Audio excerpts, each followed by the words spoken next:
Programme number પીએચપીમાં programme number 12 થી આપણે શરૂ કરશું. છેલ્લા 11 પ્રોગ્રામ સુધી આપણે જોયું હતું. આ પ્રોગ્રામ નંબર 12 લઈએ આપણે.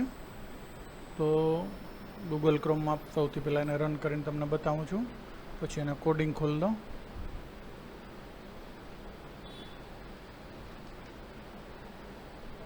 આપણા ફોલ્ડરનું નામ અને પ્રોગ્રામનું નામ. તો એનું આઉટપુટ આવી ગયું.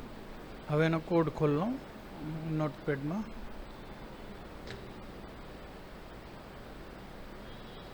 ફાઇલમાં ઓપન આપી અને આપણા ફોલ્ડરમાં સીમાં, ઝેમ્પમાં, htdocsમાં શ્લોક 9734 ફોલ્ડરમાં ઓલ ફાઇલ કરશું એટલે અહીં બધી ફાઇલ બતાવશે. એમાં આપણે 12 નંબરનો કોડ જોવો છે એટલે 12 નંબર ઓપન કરશું. આપણે છેલ્લા 11 સુધી જોયું હતું, બરાબર. 12મા પ્રોગ્રામથી આપણે શરૂ કરીએ છીએ. આ 12મા પ્રોગ્રામમાં થોડાક ફોન્ટ નાના કરી નાખો, આખો કોડ એક ભેગો દેખાય જાય. બહુ મોટા ફોન્ટ છે. તો અહીં ટાઇટલમાં જે છે એ ઉપર ટાઇટલ બારમાં આવ્યું. પછી આ P4 અલાઇન સેન્ટર કરીને છે, એ બધું સેન્ટરમાં આવ્યું. આ ફંક્શનનો યુઝ છે. અગાઉના આપણે પ્રોગ્રામમાં 10 નંબરમાં ફંક્શનનો યુઝ શીખાતા, એ જ પાછું આમાં વધારે ડીપમાં છે. અહીંથી PHPના કોડ શરૂ થાય. કાઉન્ટરમાં 10 સ્ટોર કર્યું, નેમમાં અનનોન સ્ટોર કર્યું. અનનોનને બદલે તમે તમારું નામ પણ અહીં સ્ટોર કરી શકો, જે સ્ટોર કરવું હોય કરી શકો. 4માં i બરાબર 0, i less than equal to counter, એટલે કાઉન્ટર જે છે એમાં 10 છે તો આ 10 સુધી આ લૂપ ફરશે અને પ્લસ પ્લસ એક એક ઉમેરાતું જશે. હવે જો આઈમાં 1 હોય તો અહીં આવે માય વેલ્યુ કરી અને $i, એટલે કે આ માય વેલ્યુ ફંક્શન બનાવ્યું છે. આ ફંક્શન થયું, એમાં $iની વેલ્યુ સ્ટોર કરી, તો અટાણે 1 છે એની વેલ્યુમાં સ્ટોર થઈ ગઈ. હવે માય નેમ અને માય એજ એમ કરી અને એ એક ફંક્શન બનાવ્યું છે, જ્યાં આપણે આ વાપરીએ અહીંયા $i અને $name, એટલે $iમાં જે કાંઈ સ્ટોર હોય એ અને નેમમાં જે નામ સ્ટોર હોય એ સીધું આવી જાય. એમ આ ફંક્શન બે બનાવ્યા છે. પણ એ ક્યારે બને? આઈની વેલ્યુ 1 હોય તો, બરાબર.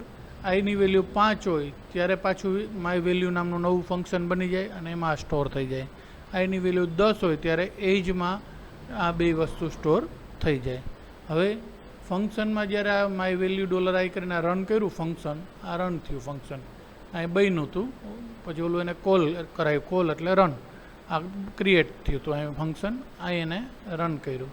હવે અહીંયા જ્યારે ફંક્શન રન થાય છે $i, બરાબર છે, તો એમાં ઇકો કરશું એટલે ઇકોમાં પ્રિન્ટ થશે, આ રન થશે ત્યારે I get the value. તો અહીં લખેલું હોય I get the value. $iમાં કેટલા હશે ત્યારે આ વેલ્યુ આ રન થાય છે ફંક્શન. જે માય વેલ્યુ છે એ ક્યારે બનાવ્યું છે આપણે અહીં? તો 1 હોય ત્યારે ક્લિયરલી લખ્યું હતું. તો 1 યર લખેલું આવશે અહીં, 1 ને યર. ક્લિયર થઈ ગયું. આ પછી બીજું આ ફંક્શન છે માય નેમ માય એજ નામનું. એ ફંક્શન આપણે ક્યાં બનાવ્યું છે? તો આ 1માં જ બનાવ્યું છે. અહીં દેખાય છે 1ની અંદર આ બનાવ્યું છે.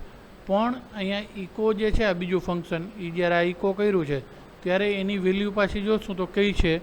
તો માય નેમમાં નેમ જે આ વેલ્યુ છે માય નેમમાં એ અનનોન, આ જે અનનોન નેમ હતું ને એ અહીં નેમમાં વેલ્યુ, અને આઈમાં કેટલી હશે? 1 જ, બરાબર. આપણે 1ની અંદર છીએ ત્યારે તો એનું ઇકોમાં શું પ્રિન્ટ થાય જોજો. ઇકો માય નેમ ઇઝ, તો અહીં માય નેમ ઇઝ, પછી અનનોન, તો આપણે અનનોન અહીં નેમમાં સ્ટોર કર્યું છે એટલે અહીં કોઈ નામ લખી નાખીએ તો નામ આવશે.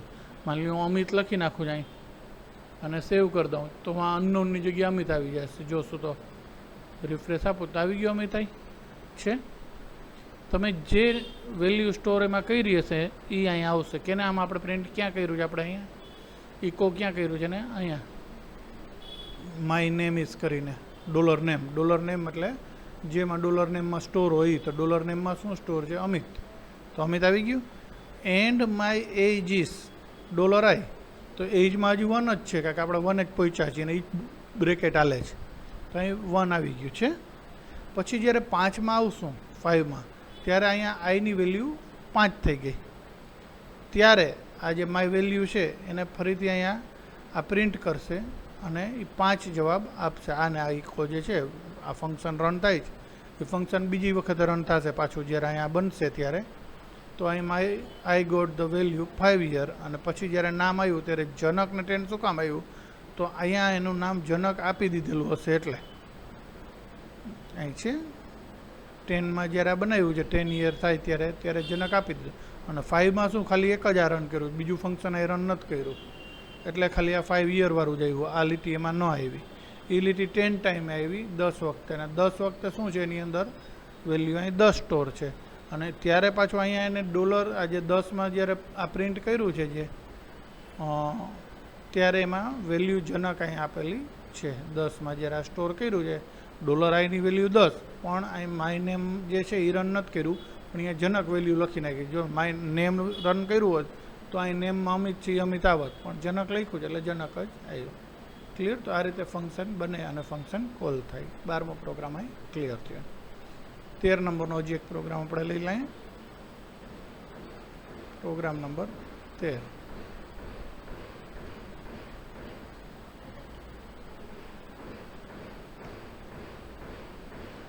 પ્રોગ્રામ નંબર 13માં શું છે તો ઉપરનું બધું એઝ ઇટ ઇઝ છે. અહીંથી PHP ગ્લોબલ વેરિયેબલ બનાવ્યું, my name dollar my name. It means કે એમાં વેલ્યુ ડોલર માય નેમ જે છે એમાં જે સ્ટોર થાય ગ્લોબલી, એટલે કે આખા પ્રોગ્રામમાં ગમે આ ઉપયોગ થઈ શકશે.